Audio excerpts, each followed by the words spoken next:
Saluton and welcome to the Markov dossier. My name is Scott and I'm here with Sam. Howdy pilgrims. And we're going to talk about our recent battle report for Dystopian Wars, which was the Enlightened Vs.The Crown. Our main objective from this was to have a SRS focused battle report. We wanted to sort of test how the mechanics had changed to allow sort of doom stacking and things, because we heard a lot in the community about, it's now a lot more deadly, it's now a lot more about how much SRS you can launch and that sort of thing. So we thought we'd give it a go and see what we thought. We haven't played Dystopian Wars for a long time before this, other than a couple of little games, had we? We'd left it for a while. Yeah. So it was a case of we wanted to creep back in and try a few things out, which is why our points is only 1200. Yeah. Which is a very small game in Dystopian Wars now. But yeah, we all went for a very heavy SRS launching madness. I had recently acquired a Thule battle fleet, so that's what I went with to start with. I had a Thule. I had to back that up. It was using the support battle fleet, so I had to give it some surface. So what I used was two AMOs, or AMOs, I'm not sure how you say those, which is basically the Enlightened frigate with the new launching turret on it, which is a little ball turret with a scythe fighter launcher on it. To back that up, I also put a Hornbu in it, which isn't SRS launching, but it is a great battleship. And then I put in 4 Pythos saucers, which are the saucers that have the SRS launchers in as well. They launch 2 each. The second fleet I took was a bare bones minimum Icarus with one single Chatelet to support it, and 1 escort just on this Icarus, just to use my points up. So that came to a total of 1,195, so just 5 points shy of the 1,200 limit. I was quite surprised how much SRS I was putting out. When I added it up, I think it was like 30 SRS, which I actually thought was, that's not a lot. Apparently it is. I thought I'd get more. What I haven't got is any of the Plinius carriers, because I didn't build any when I got the support set. I built Quintillans instead. I'm going to rectify that next soon and buy another support set and get some Plinius cruisers as well, so I can really chuck out SRS. But the amount I was like 30. That's not as much as I thought it would be. But then you told me how much you got, and I thought, okay, maybe it is. Yeah, we'll get to that when I do my list. So that was my list. So SRS heavy, gun light, I think is the way to describe it. Although it has to be said, the Thule and the Hornbu do have quite a punch. Yeah, I'm going to say it. Saying that list is not gun heavy is a massive understatement of that list, to be honest. I found it to be incredibly punchy, but we'll go over that in the review of our lists later on. So my list was fairly simple. I took an Avalon, I took 2 Predanes, 2 Saxons in one fleet, and in the other fleet was a Victory with 2 attached Athelstan cruisers, which are the flak cruisers, which put out a flak barrage, which I thought would be quite useful for defending the Victory. I put out a whopping 18 SRS, so just over half of what Sam was putting out. I don't have any Hotspurs, which was my original plan, was to put some Hotspurs in. I was hoping to get my Beyond Stygian Skies box before we had our battle to build a couple up, but they never arrived in time, so I put 2 Predanes in instead to just give me a bit of flying firepower. So that's my list. Also, we took our, I want to say Primarchs, but it's not Primarchs, patrons. We took our patrons. Primarchs. I took Mycroft Holmes, who cost me 3 victory points, but allowed me to just steal one of Sam's cards after he'd drawn up to his full amount, but it was at random.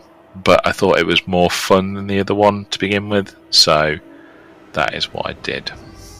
My patron was Lady Drakkenberg, which was 2 VP. She allows me to recycle through my deck of discarded. I can pick out ones I've discarded.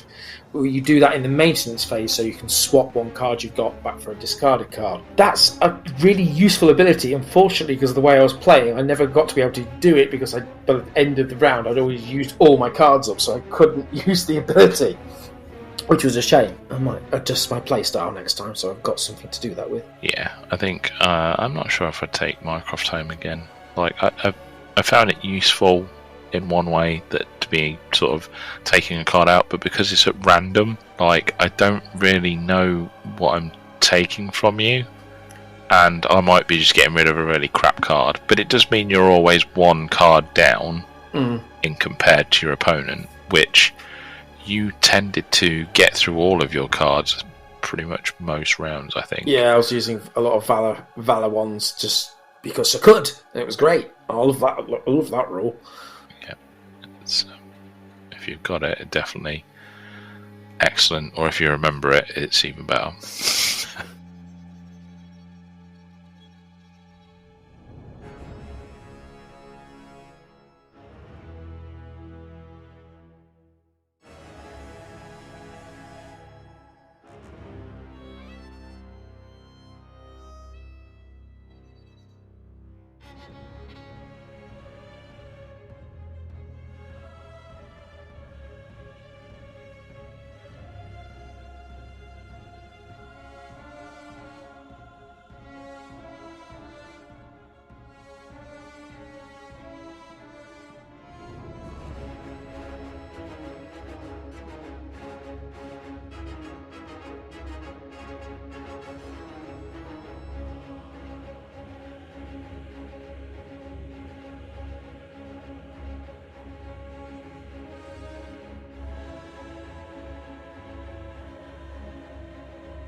Turn 1.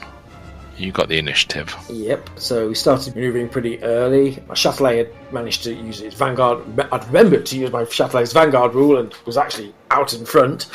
And it was a case, I had a plan in mind. I'd equipped the Harnbu specifically to go flagship hunting. That was its plan. That was what I'm going to do.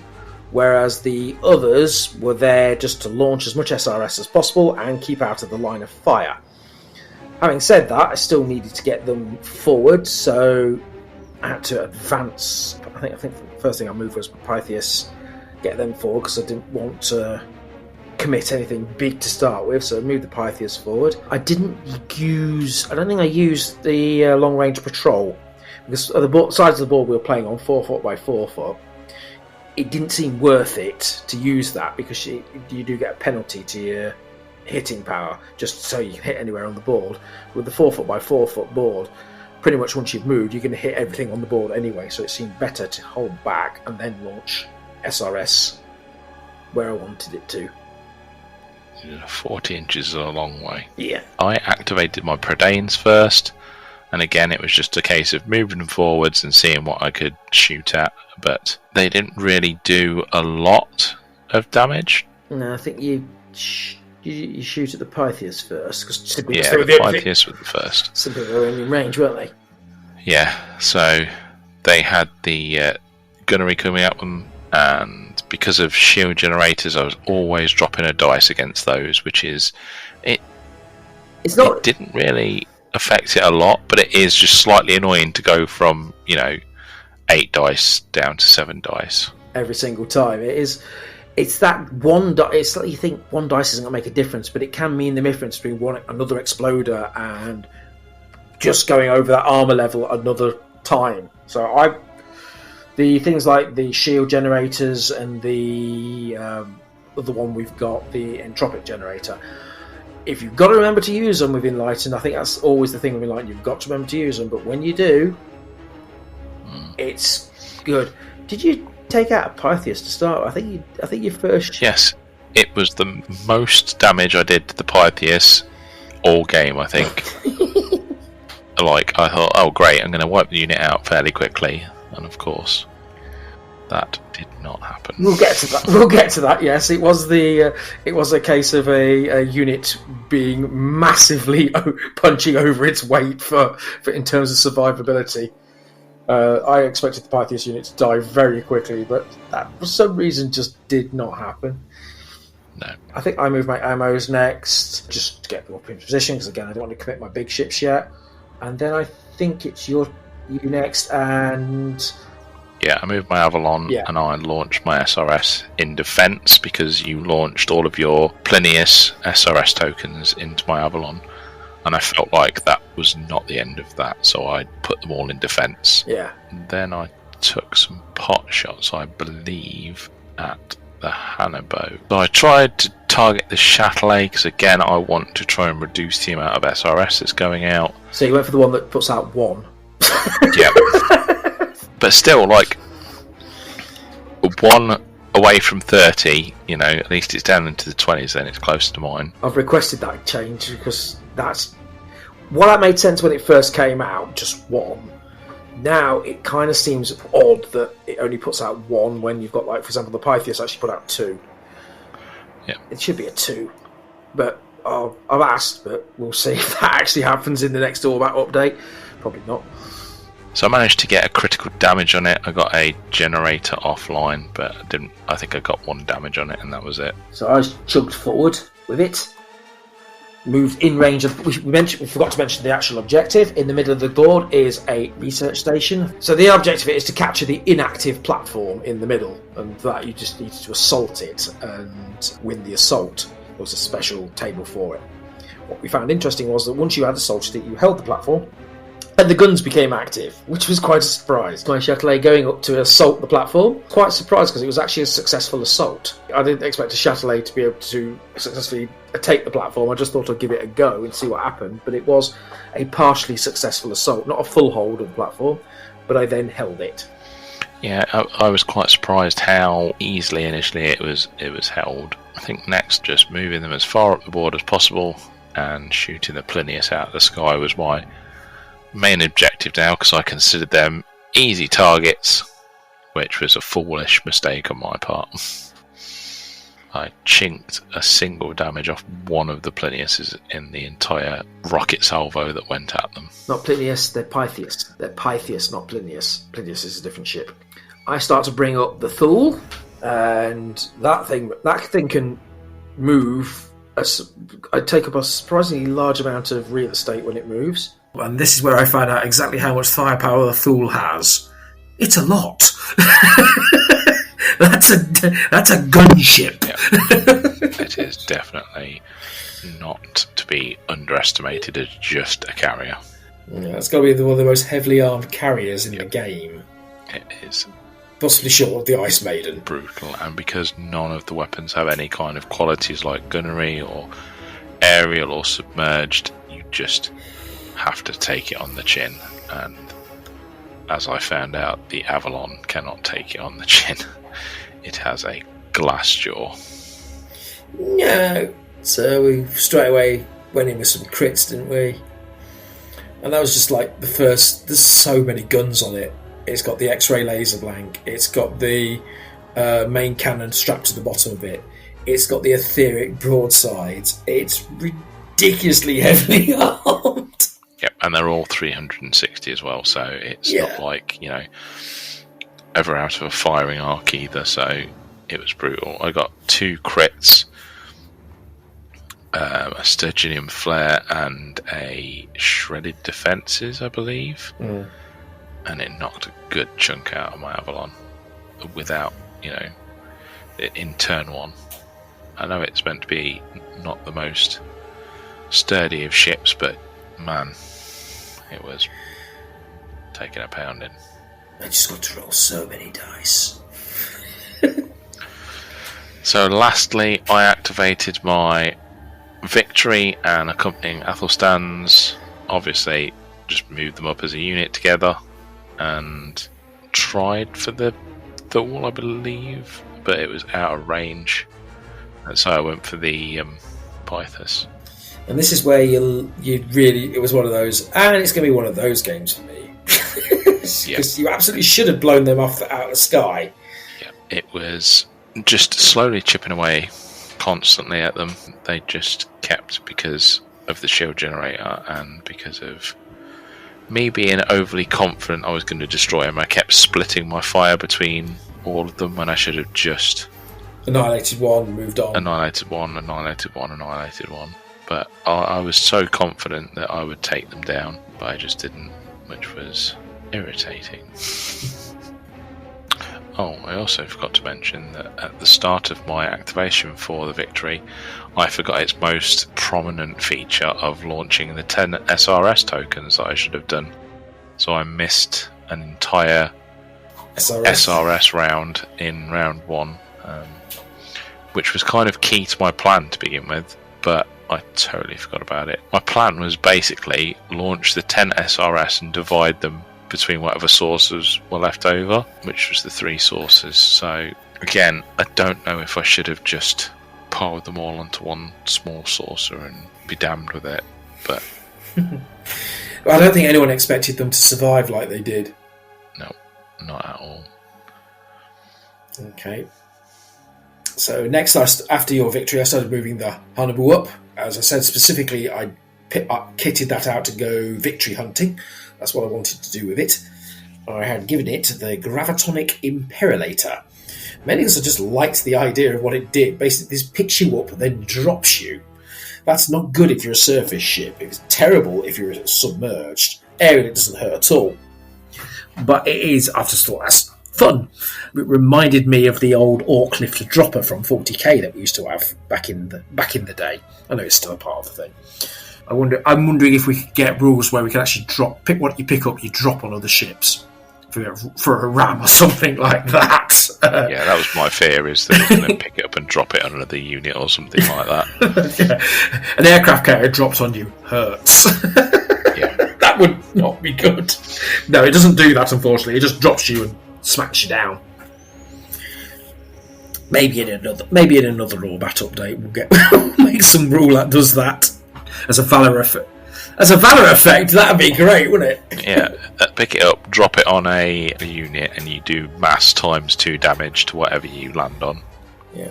So picking up a little ship isn't going to do a lot, but picking up or it counts as a ram. Giant thing is. So final thing I had to do was move my Icarus up. That is not a combat ship in any shape or form, so that was just sticking at the back, and if it took a pot shot where it could, but I was not piling in with that. Having played the Icarus, I do think I may have to get a Daedalus as well, so I may have to buy the set again because I've glued my Icarus, because it's just the amount of magnets convertible to a Daedalus was just ridiculous. It can be done, but no, I wasn't going to try that. They literally have to take it completely to bits and then put it back together again.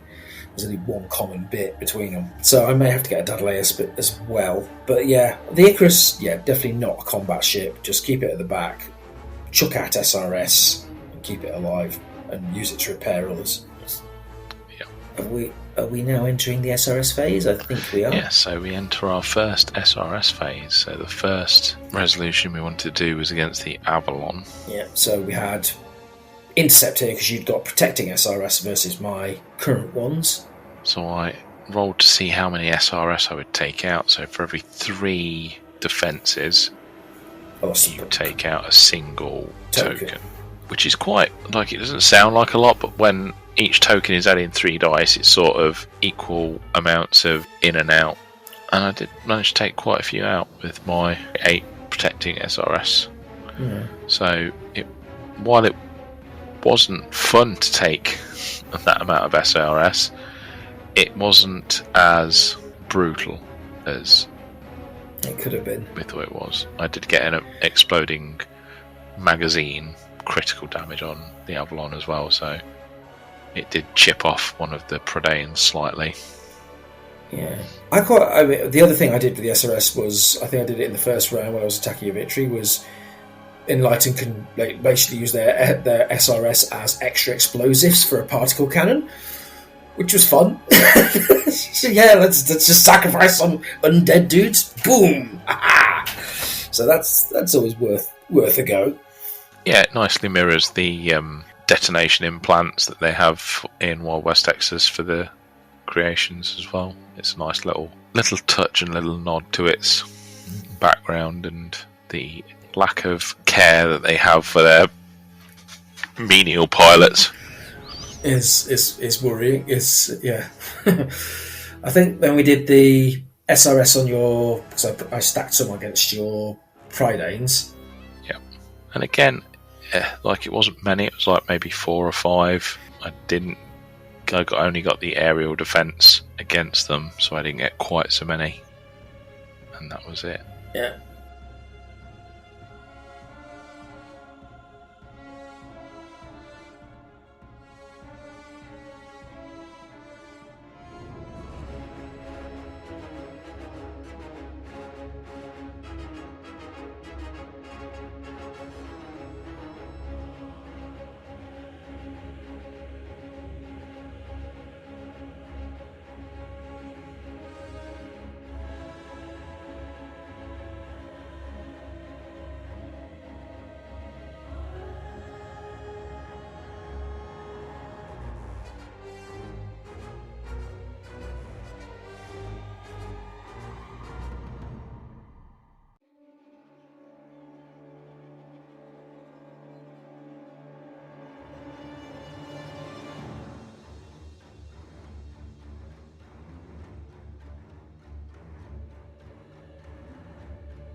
Round 2.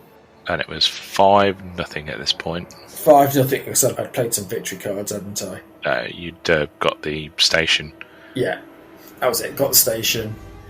So, round 2. I believe... I can't remember who won the initiative in round 2.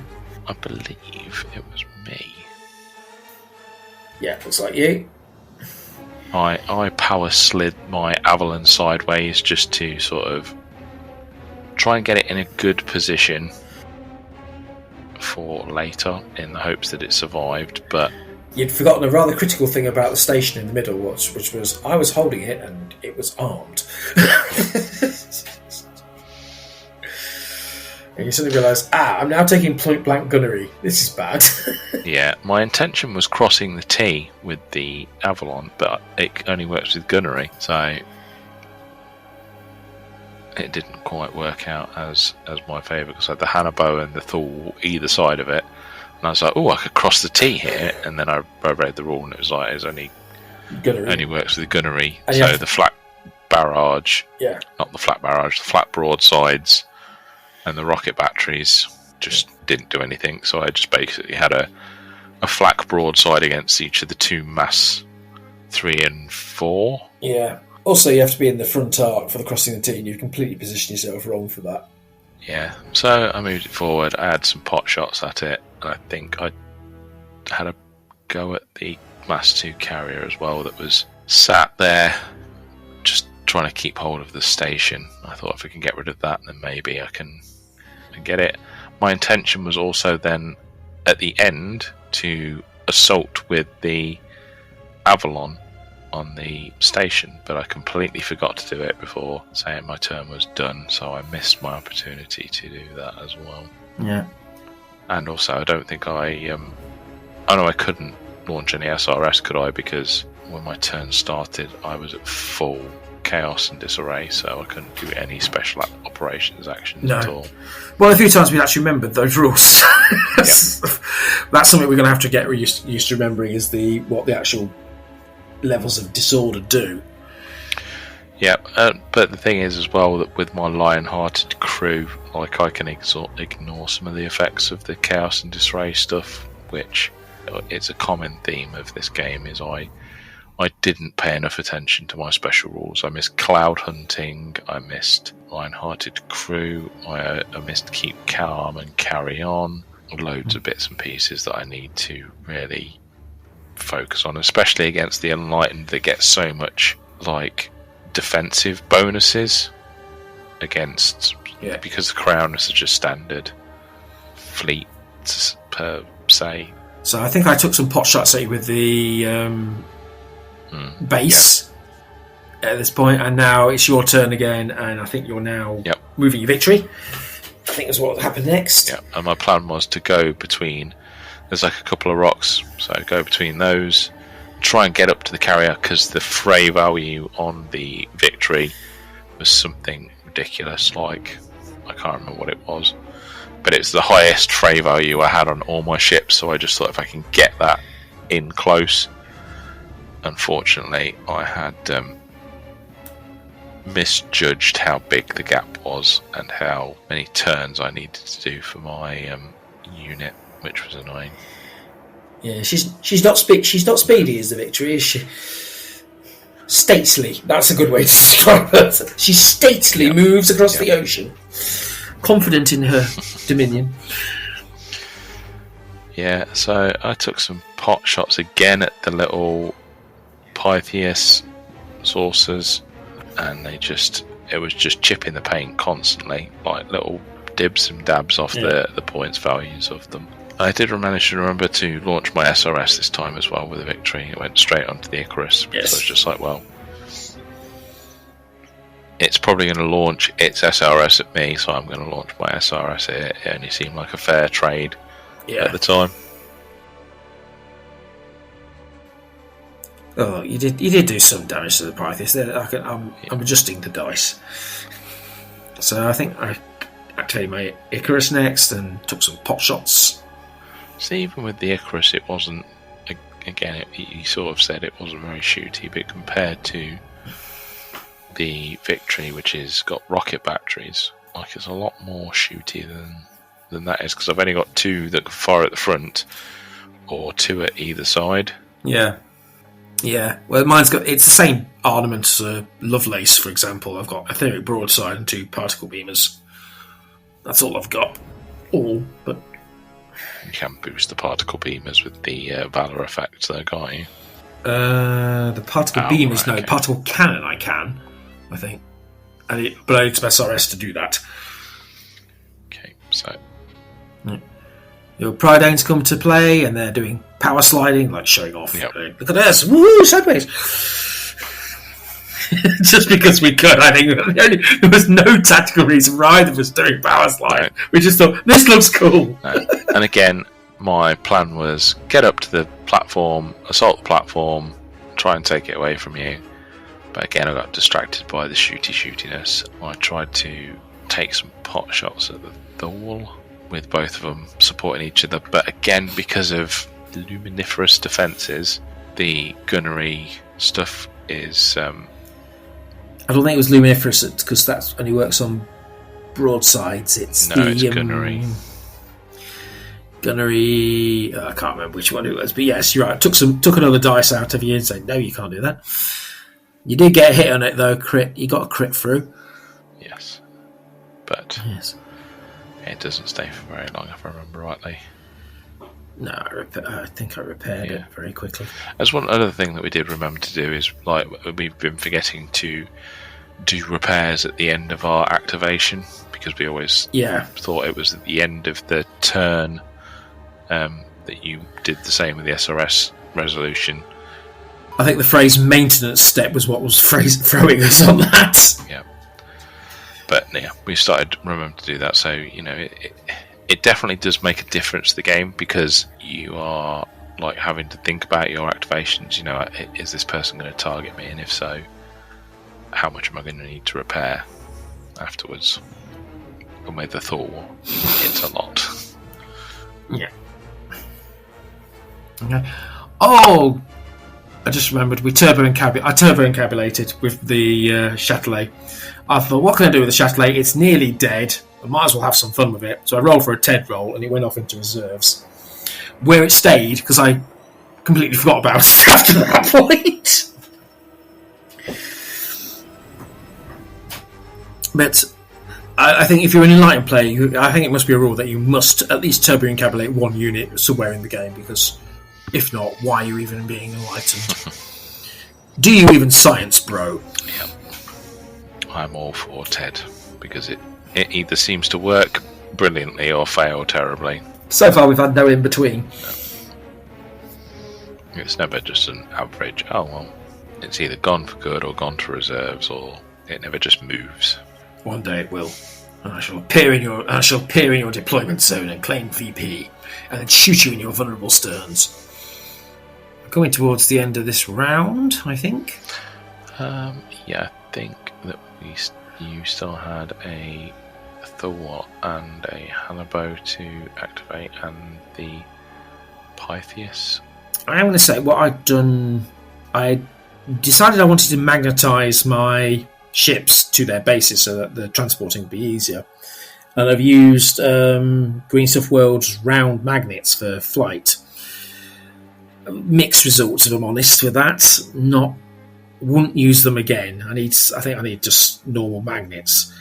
I've ended up with quite an ugly join underneath my saucers, especially under the big ones, because I couldn't drill the big magnet into it.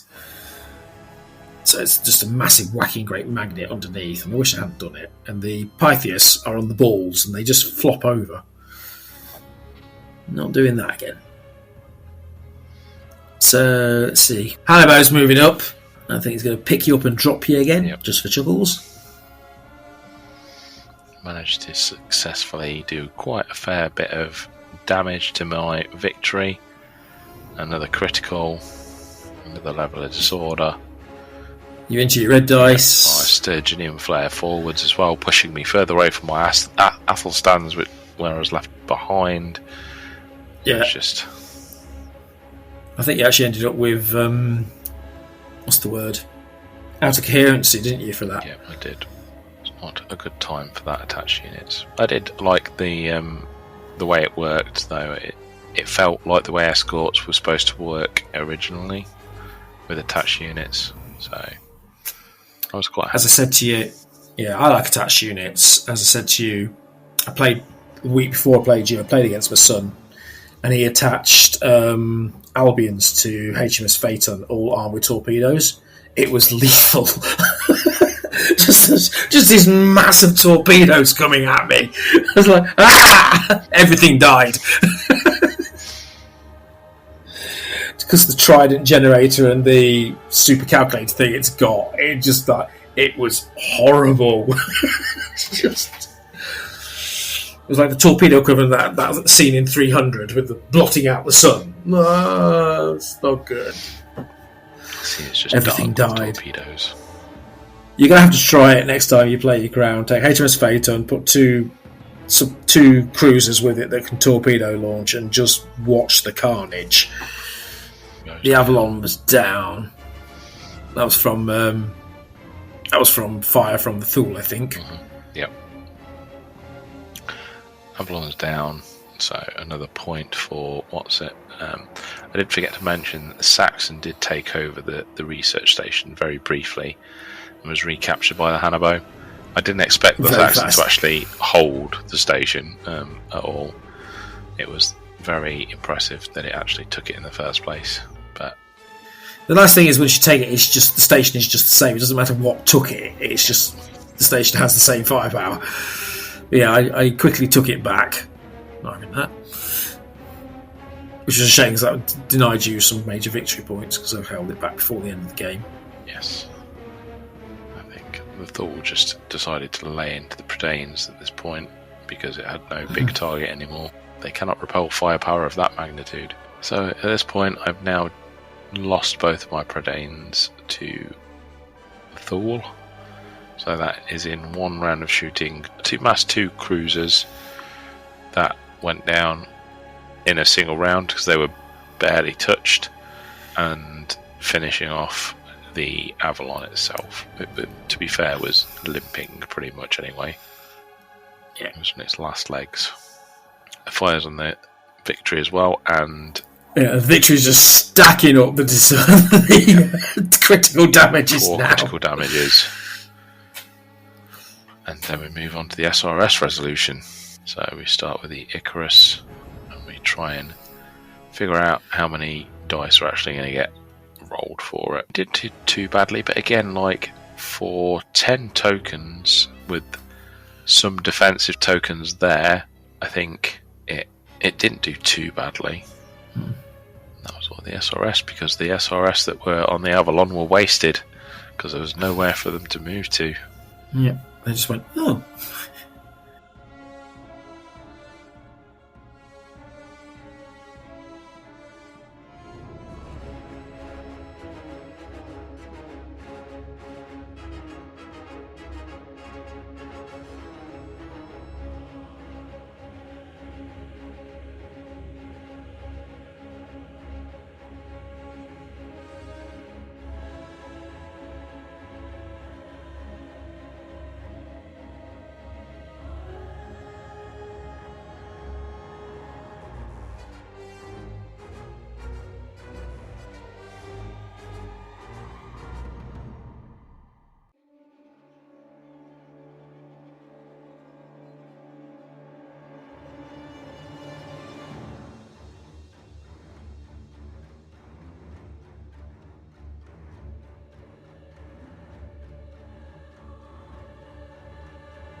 Round 3. Fight. It's 22 points at this point. It's painful. It was pretty bleak. And also, it's worth mentioning that we both made a severe tactical error at this point. We were supposed to have some of the incredible burgers at Smoke Shack that's inside the Elite Gaming Lounge where we played, and we totally forgot to order any. Yeah, and they closed. And we were gutted. We were absolutely gutted because we're like, okay, Subway then. I mean, don't get me wrong, I like a Subway, but it's just not what I wanted. No, I didn't want a Subway really, to be honest, so it was a bit of a disappointment, but hey, them's the breaks, unfortunately. Well, as it happened, we were there late enough for the kitchen to reopen again at 5 o'clock, so I still got a burger, just not the big brunch burger that I wanted.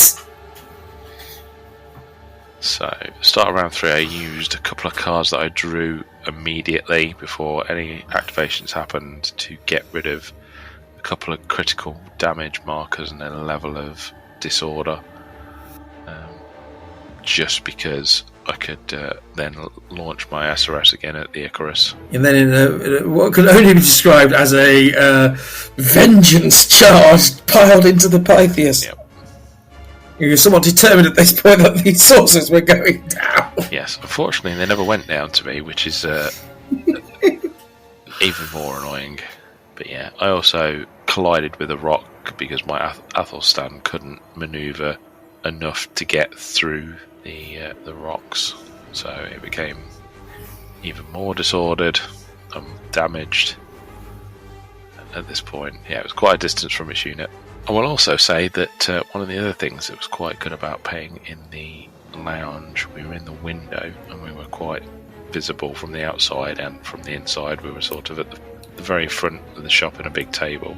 And we did have 2 people come over to us, and then someone in fact was walking past outside and came inside the shop to just ask about the game, which was really cool.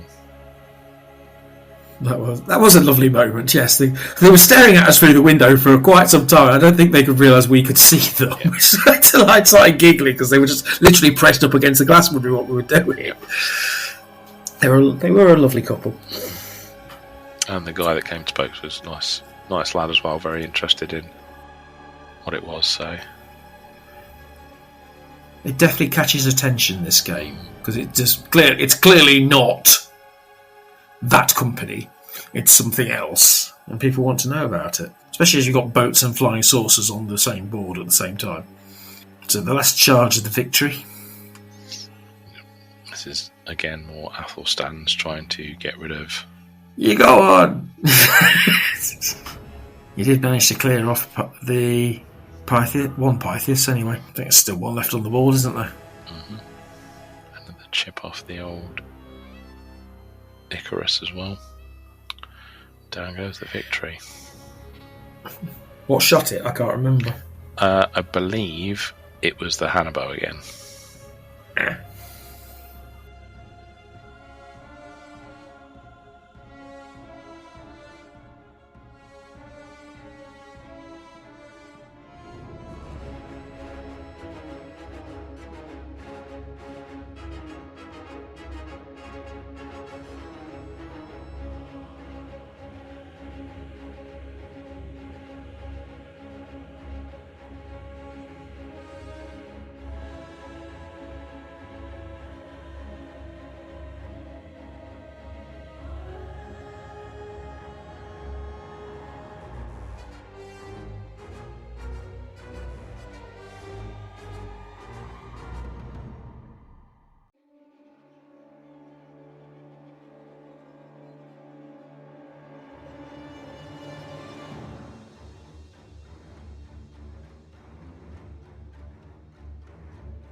So we're into round 4. I have a sum total of 3 ships left.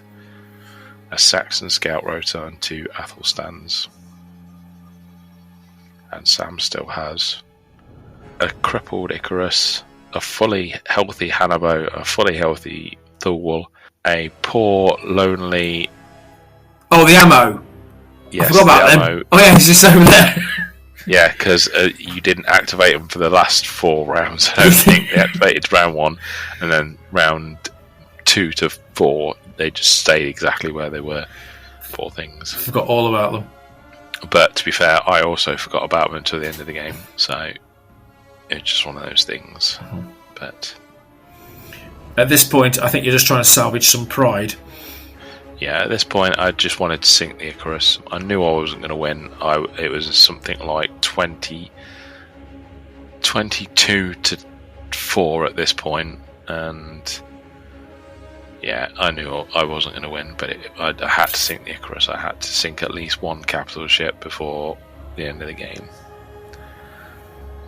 My last poor Saxon goes down to the firepower of the Icarus, I believe. Hannibal moves up. This is where the bombs, the Electrostatic vacuum bomb. I wanted to use these because an AF bomb weapon just sounds fun. And during our X-Wing days, this was one of my preferred strategies, was just to do an overpass on you and drop a bomb on you. Yep. Yeah, I had some bombs on my Predanes that I was planning on dropping as well, but they didn't ever get into range. I did consider dropping them on the platform, but I thought that was a bit dumb. If I can't have it, no one can. So the bombs took care of the Athelstan. Yep. So I'm down to just a single Athelstan, but it does solve the problem of being out of unit coherency with my other Athelstan. Yep. So I'm not going to take another disorder and damage. No unit, no problem. Yep. Oh, my friend's no longer in radio contact. I guess I'll do this by myself. And surprisingly, for the rest of this round, it was pretty much try and take down the Athelstan. And my plan was to try and charge as far forwards as I could to see if I could claim the research station again. The research station on a one-off chance, maybe a good roll, and just sneak in a victory. But it was not to be, if I remember rightly. But I do think we went to round 5. I do believe we got to round 5, yes. It did survive long enough to actually almost get within striking distance. You were tantalisingly close and just slightly out of range. We're skipping ahead now. Let's see. Yes, the victory still had its SRS against the Icarus, I remember now. Yes. The mothership may be gone, but the pilots carry on, lads. Yep, Rwenge. I'm just thinking, as we're watching this video and watching us count dice, I'm thinking a simple plastic grid where, when you filled it with dice, it's 20 dice or something like that. Would make life much easier. Yes, maybe. Literally, it just needs to be a plastic square. You just fill it with dice, and that's 5x5 dice, it's 20 dice or something like that. But you did get the Icarus. The Icarus did go down. Those plucky pilots did manage to sink it. I was quite surprised. I kind of expected the counter stack of SRS to remove more tokens, but it was one of the times where actually it didn't remove any tokens, and it did make a bit of a difference because it did. If I remember rightly, I only just scraped those 3 points across. It wasn't like I obliterated it. It was just managed to take it off the board. Yeah. With the SRS. I think you got a catastrophic explosion was the final straw for it. Yeah.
final round. So my hope was I would draw a card that would say something like +2 speed, +3 speed, something like that. I did get a +1 speed, and I was quite happy. But as I did win the initiative, I believe, as well. It was a dash for glory. Hope you capture the things. Then it doesn't matter if I sink you. Yep. And then the only thing you would have to do is take it back, which, to be fair, I imagine that Hannibal and Thule have got relatively good frame values. Can't remember what they've got. The issue was I was literally an inch away from the platform and could not assault it. I had no more cards to push me forwards. So it was now just a case of, can he survive? Can the Athelstan withstand the full firepower of both a Hannibal and a Thule and stay on the board? The answer is... Oh, I did also take some pot shots at the Hannibal as well, if I remember rightly. Oh no, it was the Thule. Yeah, because I couldn't get the Hannibal because it was in my rear arc. Mostly. So I thought I'll try and take the Thule. He had a couple of points knocked off him by the Avalon, and I thought he was more likely to get sunk by the Athelstan than anything else. So I had a go. Unfortunately, chipping paint. It was just knocking very little off of it, because on their own, like, a single Athelstan is a good protector with the Flak Mirage unit, like as an attacking unit. It's not great. No. You're going to need some serious luck to do anything interesting. One of the rules I did forget for it a couple of times, though, was the shrapnel rule, where it would cause extra damage. But I did forget about it a couple of times. Thought hovering around, looming large over the Enlightened Control Research Station at the moment. And I think we can say, because it's going to come to it, that an Athelstan cannot withstand the firepower of both a Thule and a Hannibal, with all the insane amount of firepower they can put out. Yep. Especially the nice sustained rerolls. Yep, and down it goes. So at this point, it was another turn where Sam had the research station, plus he tabled me, so that was another 10 points, which brought you up to 39 points. I think that was it, yes. Yep, 39 points to... Which is by far and away the biggest victory margin I've ever had. By a long way. 39 to 7, I believe, was the end, because I did manage to sink a couple of things and get a couple of cards of being in the centre. And I managed to rack up 7 points, which wasn't too bad. It's a case of, it was just one of those things. So generally, overall, how would you say the game went for you?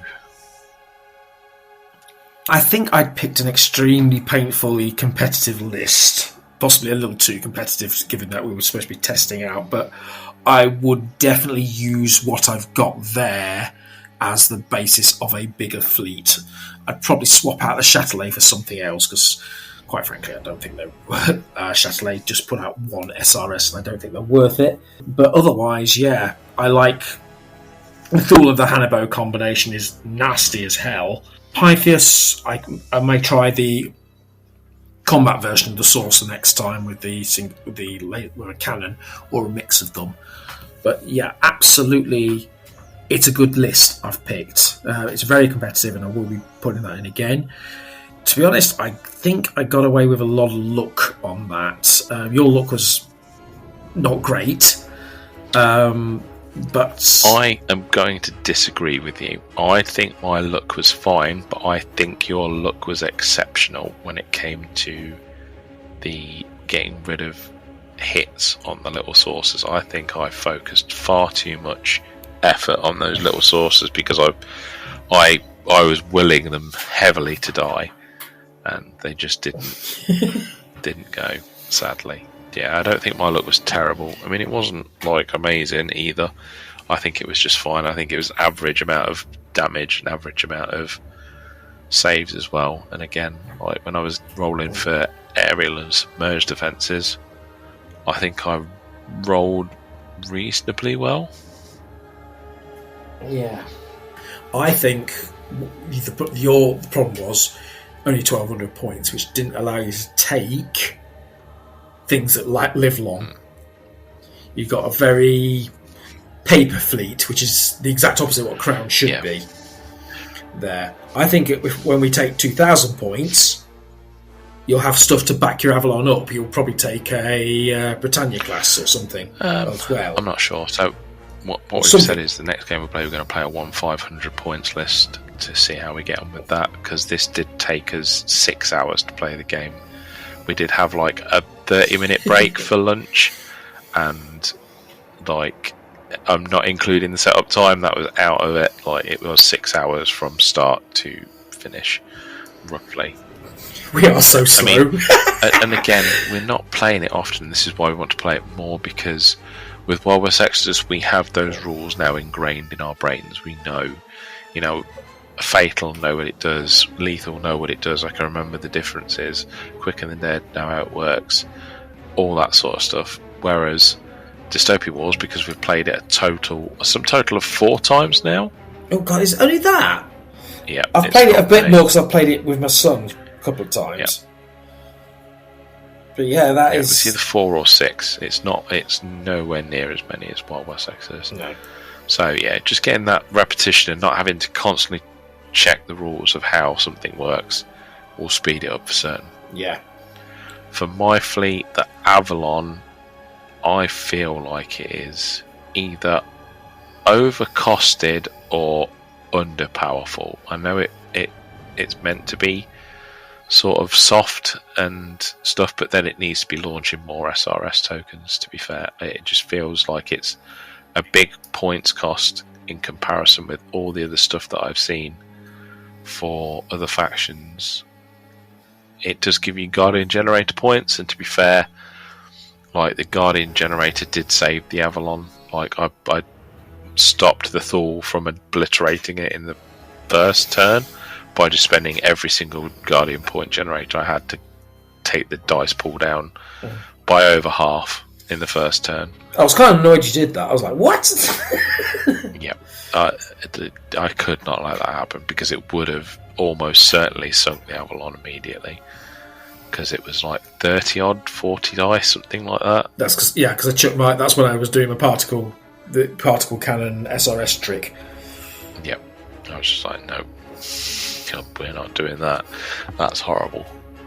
So yeah, Victory I've run previously anyway, so I'm aware of how good it is. It's tanky, it puts out a good amount of SRS, it's relatively decent firepower, but you can defend against it with aerial defences, so it's not terrible.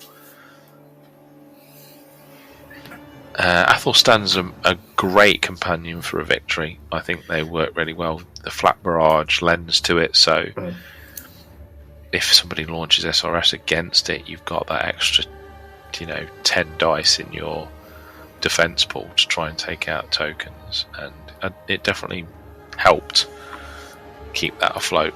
So Predaeans are really good cruisers generally. Little Saxons are they're mass 1 units. It managed to take the platform for me, which I was quite surprised by. So yeah, generally it wasn't a bad fleet, but I think the fact that you had 3 big mass 3 ships and lots of little mass 1 ships in comparison to my 2 mass 3s, one mass 3, 1 mass 4, and then 2 units of mass 3s, it just seemed, because I couldn't take out the Pythias, it seemed like you had the numbers advantage. My tiny little distraction Carnifex. Yeah, it was a powerful list, and mine was an average list. I'd not really gone competitive. I just literally looked at what I can launch SRS with, and then what will fill out the points. And I could have probably built a better list, but that's what the next game will be about. This Yeah. will be more, where are my synergies? Where am I, like, what can I do to make a good list? Well, we'll have new Orbats to play with because, as you know, they've been tinkered with. Last month, that we just had, we've had various versions of the Orbats released as players have made suggestions. Don't quote me on this, but I think at the end of this month, August, and the start of September, they will be locked. I think we've not had any confirmation of that, but I believe that was the plan. So that we'll have a stable Orbat for the next 6 months. Yeah, so on. It'd be good to see some of the new stuff we've got previewed, which we'll talk about in the news. But some of that stuff being in the Orbats is going to be really interesting. And having new Orbats is always interesting to see what's coming in the future as well. So, and all the little tweaks that need doing. Like, I think the Athol stands don't have like air defense specialist in them, and they really should have. Yes, that's kind of their thing. So yeah, it's these things that we play with, take them in, take them out, and so on and so on, and see how it goes. I'm looking forward to the lockdown version.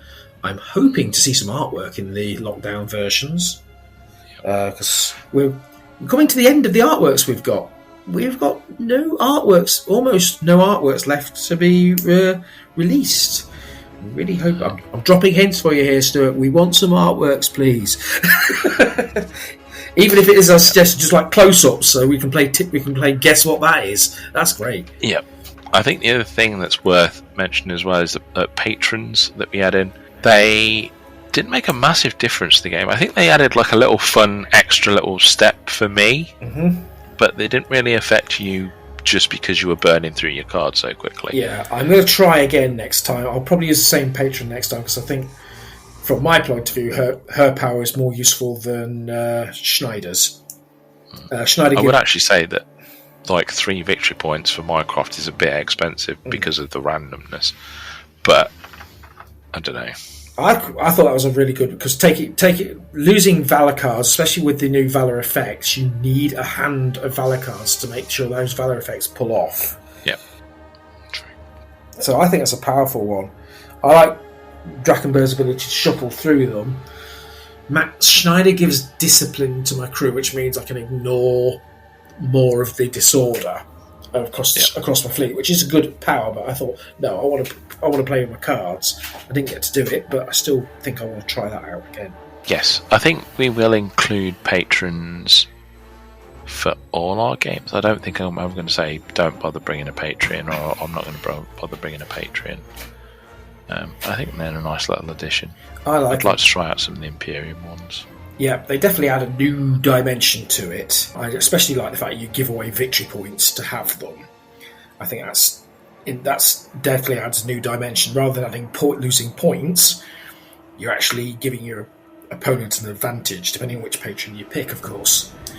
You just don't have to adjust your game point level to include them. You can just be like, yeah, I'm going to throw in a patron of whoever for X amount of victory points, and I can claim that back because I've got these units or whatever. So yeah. And the other thing I wanted to note was this time I didn't have the unit cards for my Crown fleet, and actually I did find it to be a little bit slower than when I used them at Games Expo in June when we played. Having those reference cards, like the little data slate things that you've got for the Orbats, are fine, but I don't know why they just don't seem to work as well as the unit cards themselves. I just found them a little bit less organised in general. I find, because I basically cut my Orbats out and use them as unit cards.